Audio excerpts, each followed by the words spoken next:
Alors concernant la question sur al-riba qui revient assez souvent, pour comprendre bien ce sujet-là, il faut revenir aussi quelque part à la base concernant le prêt, concernant le crédit. Parce que quand on parle de crédit bancaire, ce n'est pas un crédit simplement. Car le crédit en islam, le fait d'emprunter de l'argent, ce n'est pas illicite, ce n'est pas haram bien sûr. Donc le fait de faire un crédit, ce n'est pas illicite en islam. On verra plus dans les détails, sans rentrer trop dans les détails aussi, qu'est-ce qui est illicite, qu'est-ce qui est haram. Alors le prophète alayhi salatu wassalam, bien sûr il nous dit, dans le hadith rapporté par Al-Bukhari, Rahimallahu rajulan samhan idha ba'a, samhan idha ishtara, samhan idha iqtada. Qu'Allah fasse miséricorde à un homme qui est indulgent quand il vend, quand il achète, et ici quand on lui doit de l'argent. Donc c'est la preuve que l'islam recommande d'être indulgent vis-à-vis des gens ici qui nous ont emprunté de l'argent. La preuve que ce n'est pas interdit en islam d'emprunter de l'argent. Lakin, ce n'est pas quelque chose de fortement recommandé dans tous les cas, loin de là. Et pour cause, le hadith rapporté par l'imam Ahmed, où le prophète alayhi afdalus salati wa askat taslim, il nous dit que nafsul mu'min mu'allaqatun bidaynihi hatta yuqda anhu. L'âme du croyant eh bien, est suspendue. L'âme du croyant est suspendue. C'est-à-dire, après la mort du croyant, eh bien, son âme est suspendue. Elle est au-dessus. Tant qu'on n'a pas remboursé sa dette. Voilà pourquoi le prophète, alayhi salam, lorsqu'une personne décédait, la première des choses qu'il demandait, est-ce qu'il a une dette? Et c'est ce qui est demandé de faire lorsqu'il y a une personne qui décède parmi nos proches, parmi nos amis, parmi nos familles. Eh bien, il est important de vérifier est-ce qu'il n'a pas laissé de dette. S'il a laissé une dette, on se doit de se précipiter de rembourser sa dette. Tout simplement parce que le prophète a dit nafsul mu'min mu'allaqatun bidaynihi. Elle est suspendue, elle est en relation avec quoi? Avec sa dette. Et elle n'est pas dans une situation confortable tant que la dette n'a pas été remboursée. Et voilà aussi pourquoi le prophète alayhi salam, une fois, alors qu'il devait faire salatul janaza sur un compagnon, sahabi, vous imaginez, eh bien, il a dit alayhi salam, sallu ala akhikum, priez sur votre frère. Pourquoi? Parce qu'il avait des dettes, jusqu'à ce qu'un compagnon a remboursé, a comblé sa dette. Donc, on voit que emprunter de l'argent, ce n'est pas illicite, mais ce n'est pas une chose recommandée tant qu'il n'y a pas vraiment un besoin de demander. De plus, il est important de se précipiter de rembourser sa dette le plus tôt possible afin de ne pas mourir dans cette situation inconfortable qui sera qu'on est endetté. Et il est important pour ceux qui ont des dettes de noter cela dans leur wasiyya, la recommandation, le sorte de testament si on veut, qu'ils vont laisser derrière eux en disant je dois telle chose à telle personne ou tel institut ou telle société, ila akhiri, afin que les gens sachent et comblent sa dette. Donc quand on sait que simplement mourir endetté, on ne parle pas encore des intérêts usuraires, c'est quelque chose qui nous met dans une situation assez critique. Après notre mort, que dire de celui qui va s'endetter d'une dette accompagnée d'intérêts usuraires? Alors quand on parle d'intérêts usuraires, à point d'intérêts usuraires, en langue arabe, on parle de riba. Riba bi ijma'il ulama. À l'unanimité des écoles et des savants, c'est interdit. Les intérêts usuraires. Je ne parle pas de crédit bancaire là. Je parle du terme qui est riba, les intérêts usuraires. Pour plusieurs raisons, l'islam a interdit les intérêts usuraires. Alors dans le christianisme, il y a bien longtemps, c'était toujours interdit, et c'était fortement interdit les intérêts usuraires aussi. Et ensuite, il y a eu des nouvelles lectures et des relectures dans le christianisme, et cela a permis d'autoriser les intérêts usuraires. Dans l'islam, ça a été, ça restera interdit, les intérêts usuraires. Pour plusieurs raisons. Parmi les raisons, c'est qu'on enlève ici le principe de « wa ta'awanu 'ala al-birri wa taqwa » et entraidez-vous aux œuvres de bien et de piété. Il n'y a plus cette entraide sans intérêt. Je t'aide, mais par intérêt. Et cela détruit beaucoup de relations ici qui peuvent être très importantes entre les êtres humains. Donc toujours je te prête, mais il faut quelque chose en compensation. Non, l'islam veut qu'il y ait cette entraide sans intérêt. La deuxième des choses, il n'y a pas de risque. C'est-à-dire que celui qui va prêter de l'argent, il ne prend pas de risque. Ce n'est pas du commerce, alors que le commerce est accompagné de risques. Et certaines personnes disent, oui, mais al-riba, les intérêts usuraires, c'est comme le commerce. Allah Jalla wa Ala répond à cela dans le Coran et il dit, wa ahalla Allahu al-bay'a wa harrama al-riba. Allah a rendu licite le commerce et il a interdit ici l'intérêt usuraire. De plus, dans les intérêts usuraires, il y a ce qu'on appelle al-gharar. ce qui est aléatoire. Et dans le hadith fi sahih, naha Rasulullah alayhi salatu wa salam an bay'il gharar, même si c'était une vente, alors que ce n'est pas une vente, et ce n'est pas un commerce. An bay'il gharar, c'est la vente aléatoire. C'est quoi? C'est qu'il y a un inconnu. Il y a un inconnu. En islam, le commerce est basé sur des choses transparentes et claires. Je te vends un produit et je dois recevoir ce qui correspond ici au produit que je t'ai vendu, ni plus ni moins. Il n'y a pas d'inconnu. Je te vends une voiture, je ne te cache pas les défauts. Je ne te vends pas une chose que tu n'as pas vue et que tu ne connais pas. Tu as donné de l'argent pour une chose que tu vas recevoir qui correspond à la somme que tu as donnée. Ce n'est pas tu as donné de l'argent, mais peut-être tu vas recevoir plus, peut-être tu vas recevoir moins. Il y a un inconnu, tu ne sais pas où tu vas. Et dans les intérêts usuraires, il y a aussi al-gharar. Et il y a beaucoup d'autres choses et on pourra en parler longuement. Donc ici, al-riba a été interdit en islam. Plus que cela, les intérêts usuraires font partie des plus grands de l'kabaïr, bi-ijma'il ulama, l'unanimité des savants, des plus grands des péchés. Alors, je vous laisse aller lire tous les textes authentiques, récits prophétiques authentiques et les versets coraniques, particulièrement dans Surat al-Baqarah, concernant la mise en garde ici divine dans l'au-delà contre ceux et celles qui pratiquent les intérêts usuraires. À titre d'exemple, Allah Jalla wa Ala dit dans Surat al-Baqarah: الذين يأكلون الربا لا يقومون إلا كما يقوم الذي يتخبطه الشيطان من المس.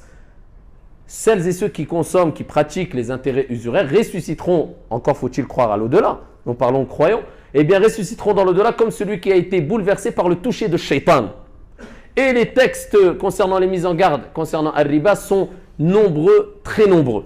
Donc là, on parle des intérêts usuraires. Maintenant, il y a des gens qui ont dit, on a entendu tel cheikh dire que le crédit bancaire pour acheter une maison, c'était autorisé. Il faut bien faire la part des choses. Le cheikh que tu dis, et nous connaissons ces noms-là et ces choyours contemporains qui ont fait cette fatwa, pour les gens habitant en Europe, n'ont pas dit que les intérêts usuraires étaient autorisés. Ils ont dit, quand on leur a exposé un problème, une situation, entre guillemets, ils ont dit, dans votre situation, vous êtes dans une nécessité, et donc à ce moment-là, vous pouvez avoir recours au crédit bancaire pour acheter une maison. Mais le problème, c'est qu'on est tous d'accord sur le fait qu'il y a une règle en islam connue qui est « ad-darura tubih al-mahdhura ». La nécessité, ad-darura, rend permis ici les choses qui sont interdites. Ce n'est pas rendre licite, rendre permis. ولكن il y a une autre qaïda en islam qui est « ad-darura tuqaddar biqadariha ». La nécessité est à apprécier à sa juste valeur. Quand il n'y a plus la nécessité, la permission disparaît. Elle est limitée par rapport à la présence de la nécessité. Première des choses. Deuxième des choses, ad-darura. Qu'est-ce que c'est qu'ad-darura, la nécessité? Ad-darura, eh bien, c'est ce qui te met dans un degré tel que tu as le droit d'avoir recours même. Tu es dans une situation tellement difficile que tu as le droit même de consommer de l'alcool, ce qui est interdit en islam, ou bien manger des choses qui sont illicites pour les croyants et les musulmans comme du porc. Tu as le droit. Donc, si tu as atteint ce degré-là, bienvenue, tu peux avoir recours au crédit. Sinon, tu n'as pas atteint le degré de darura, parce que les 4 écoles et les savants musulmans sont d'accord que darura, eh bien, quand ils définissent, surtout dans les 4 écoles, le terme darura, la nécessité, ils rappellent toujours qu'il y a un risque pour sa vie. Il y a un risque clair pour sa vie, ou pour une perte claire de tout son argent, une situation extrêmement difficile. Comme je vous ai dit, c'est un degré tel que, eh bien, tu peux mourir de faim, mourir de soif, boire même de l'alcool, boire, tout ça, ça devient autorisé, on est d'accord. Donc, si tu es vraiment dans une nécessité, tu as le droit de faire un crédit bancaire. Maintenant, il faut agir avec une sincérité vis-à-vis de sa conscience, vis-à-vis de sa pratique, vis-à-vis d'Allah. Donc, nous disons, si nous sommes dans une darura en Europe, a fortiori, dans les pays du Maghreb ou les pays pauvres d'Afrique, ils sont plus à même à être dans une darura. Donc le monde entier a le droit de faire un crédit bancaire. Soyons honnêtes. D'accord? Alors je ne suis pas là pour dire celui qui fait un crédit, il est en enfer, celui qui ne fait pas de crédit, il est au paradis. Loin de là. Je ne suis pas là pour rentrer dans une polémique. Simplement, je rappelle qu'il y a des savants qui ont autorisé dans certaines situations, d'après certaines conditions, et on respecte cet avis-là. Lakin, soyons honnêtes. Et chacun maintenant, parce que ad-darura, c'est du cas par cas. C'est du cas par cas. Peut-être dans la salle, il y a des gens qui sont dans une darura. Peut-être dans la salle, il y a des gens qui ne sont pas du tout dans darura et ils pensaient que c'était une darura, une nécessité. C'est du cas par cas. Donc toi, sois honnête vis-à-vis de ta conscience, de ta pratique religieuse et vis-à-vis d'Allah Jalla wa Ala concernant ici le terme ad-darura. Maintenant, il faut savoir que qu'est-ce qui est demandé en islam? Bien sûr que si tu n'as pas toi où dormir, toi et ta famille, Là, ça devient une situation critique, c'est grave. Donc, si tu es amené à dormir dans la rue, tu n'as pas d'autre choix que de faire un crédit pour avoir un logement, est-ce que tu es dans une darura? Non, tu es dans une nécessité. D'accord? Mais tu fais un crédit qui, tu vas utiliser la permission d'une manière qui correspond à la nécessité. C'est-à-dire que tu vas faire un crédit pour avoir un logement, le minimum qui te suffit. Pas un crédit pour avoir une grande maison, 600 mètres carrés avec villa, piscine et compagnie, et jacuzzi. Ah non, tu prends le minimum, on est d'accord, c'est darura. Donc, on va pas me dire, je suis dans une darura, il y a une fetwa, il va prendre une maison à 500 mètres carrés avec jacuzzi et villa. Des darura, toi, tu as surpassé la nécessité. Donc, sois honnête, premièrement. Deuxièmement, est-ce que ce qui est demandé, l'objectif, c'est d'avoir un toit où tu peux dormir, toi et ta famille, ou est-ce que l'objectif à atteindre absolument pour sortir, pour ne plus être considéré comme dans une darura, c'est est-ce qu'il faut absolument que ce logement t'appartienne? Est-ce qu'il faut absolument que ce logement t'appartienne? Non. Si tu as un toit, peu importe tu le loues ou pas, est-ce que tu es dans une darura? Tu n'es plus dans la darura parce que la darura qui te permet de faire le crédit, c'est que tu n'as pas de logement. On est d'accord? Tu as un logement, tu dors, tu manges, ta famille est en sécurité, alhamdulillah, et alhamdulillah, il faut le reconnaître, nous sommes dans un pays en France où Dieu nous a comblé d'énormes bienfaits à travers des gens, qu'ils soient musulmans ou non musulmans, il faut le reconnaître. Nous sommes comblés d'énormes bienfaits en France et il faut être reconnaissant vis-à-vis de toutes celles et ceux qui nous apportent ce bienfait, qu'ils soient musulmans ou non. Car le prophète a dit celui qui n'est pas reconnaissant vis-à-vis des musulmans, non, vis-à-vis des gens, n'est pas reconnaissant vis-à-vis d'Allah, c'est-à-dire celui qui a mis ici ce bienfait à travers les gens pour toi. Donc ici, tu peux louer. D'autres personnes vont nous dire, oui mais mon frère, je loue, je paye 600 € par mois. Je fais un crédit, je paye 600 € et la maison m'appartiendra. Donc là, on n'est plus dans la manière d'acquérir l'argent. La personne, elle est en train de regarder simplement les bénéfices qu'il va gagner. Peu importe la manière. Dans ces cas-là, c'est comme si la personne disait, tiens, la personne vend des choses illicites, peu importe. Regarde, il y a quelqu'un qui travaille tout le mois complet, il touche 1200 €. Lui, regarde, il travaille 2 jours dans l'illicite, il touche 3000 €. Donc, autant faire... c'est la même chose. On n'est pas... Nous, ce qui nous importe, ce n'est pas le gain. C'est la manière de gagner. Sinon, tu rentres dans une analyse qui est erronée, complètement erronée d'un point de vue religieux et autres. Et même hors religieux. Donc, nous, ce qui nous importe, c'est la manière que tu vas gagner cette chose-là. Donc, la manière, elle reste illicite, sauf si on est dans une darura, une réelle nécessité, bien sûr. De plus, c'est quelque part un rêve. C'est quelque part un mirage. Pourquoi?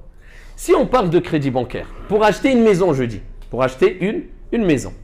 Alors la personne va dire, regarde, je vais donner une somme d'argent tous les mois, eh bien la maison, elle m'appartient.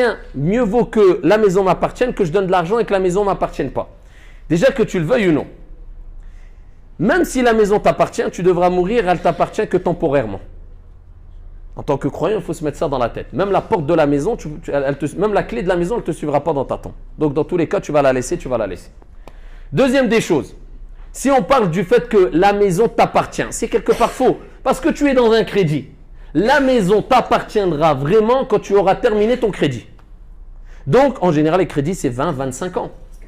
Alors, si on parle de manière concrète, tu as quel âge? Peut-être la personne, en général, quand ils font des crédits, c'est 30 ans, on va dire. 30 ans, 25 ans, 30 ans. 30 ans.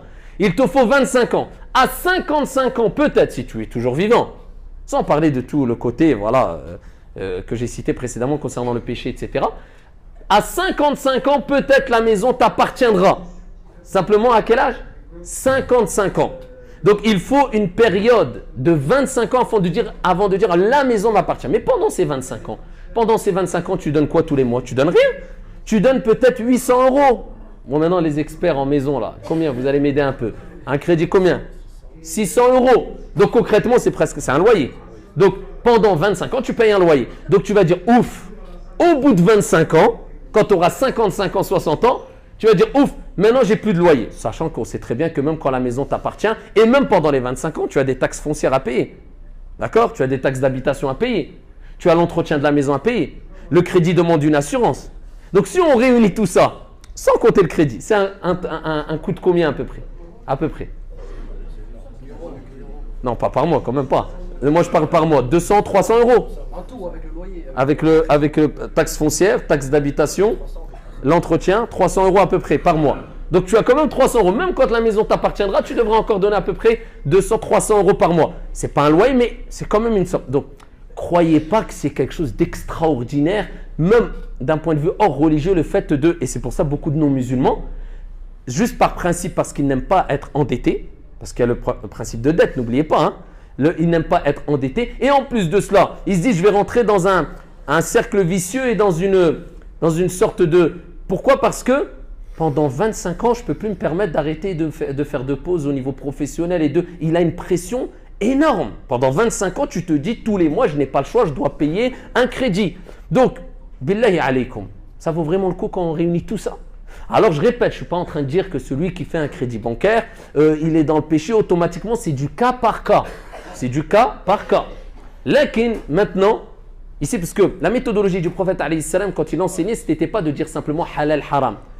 Il faisait comprendre aux gens afin que les gens de eux-mêmes prennent leurs responsabilités, se disent ça c'est bon pour moi, ça c'est vraiment pas bon pour moi. Leur faire prendre une prise de conscience. Et c'est le but ici de cette réponse que je donne ici. Maintenant je répète, c'est du cas par cas. Lakin de manière générale, en tout cas moi par expérience, d'après ceux qui vivent en France, dire qu'ils sont vraiment dans une nécessité de manière générale, je dis, pour moi ce n'est pas du tout fondé. Wallahu a'lam. Maintenant, des gens nous posent souvent la question. J'ai pratiqué le riba, j'ai fait un crédit bancaire. Que dois-je faire si j'ai pris conscience que c'était un péché, que je n'étais vraiment pas du tout concerné par la nécessité et que j'ai compris que Allah tabaraka wa ta'ala a mis en garde dans le Coran et qu'il a rappelé fa'dhanu bi harbin min Allah wa rasuli, c'est quelque chose de très grave. Que dois-je faire du bien que j'ai acquis? Alhamdulillah, l'islam n'est pas difficile et n'est pas là pour nous rendre la vie difficile. Allah Jalla wa Ala dit dans les mêmes versets coraniques où il parle de riba dans Surat Al-Baqarah, فَمَنْ جَاءَهُ مَوْعِظَةٌ مِّن رَبِّهِ فَانْتَهَى فَلَهُ مَا سَلَفَ. Celui à qui est venue l'exhortation et qui a cessé, qui a pris conscience, alhamdulillah, eh bien ce qui a précédé lui appartient. Ça veut dire que celui qui s'est repenti sincèrement auprès d'Allah et il regrette les conditions du repentir, regretter sincèrement, avoir la ferme résolution de ne plus recommencer, délaisser le péché dans lequel tu es selon tes capacités pour le riba, eh bien celui-là, ce qu'il a acquis à travers le riba lui appartient. Il n'a pas besoin de s'en débarrasser obligatoirement. Et il essaye de se débarrasser de son crédit, de rembourser, c'est-à-dire son crédit le plus tôt possible, en limitant, parce qu'après vous savez quand on rentre dans les détails, tu peux racheter le crédit, etc. En limitant au maximum le taux d'intérêt, il peut garder son bien. Il peut garder son bien, Inch'Allah. Wallahu a'lam.